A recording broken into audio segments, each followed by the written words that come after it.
I don't think I would have been able to do it by myself. I would have, obviously the loan is important. Banks wouldn't have looked at me. I know that, because I came in with few assets. I was an established business. I think we'd been in business at that point 10 years. We had an excellent track record.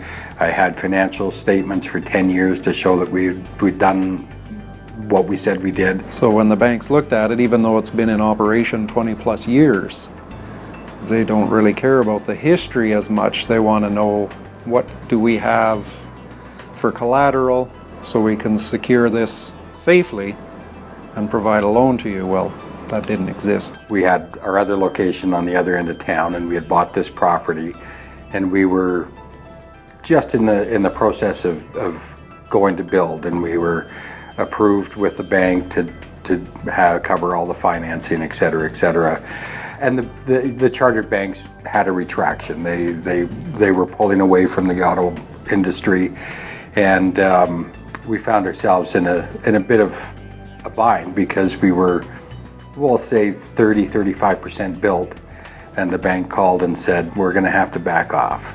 When we were not gaining any ground dealing with the chartered bank, it was suggested that we come talk to Community Futures, and it was a relatively short and very easy, comfortable process. We offer much more flexibility with our client base than what the chartered banks do, right? So, I mean, we walk with them through the high times and through the low times. We don't bail on them. We came on board to open a local food cooperative market, and so we came to Community Futures with the idea, and they loved it, and so they funded us $25,000 to get it going off the ground to renovate the building.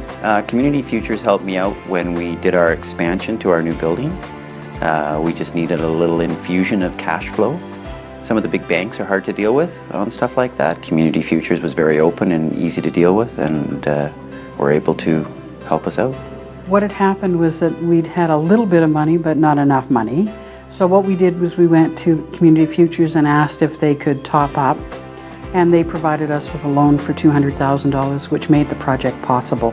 I think the relationship between Community Futures and myself was more of a, we're going to help you out because we get what's going on in the world economics in 2008, and you're worth helping.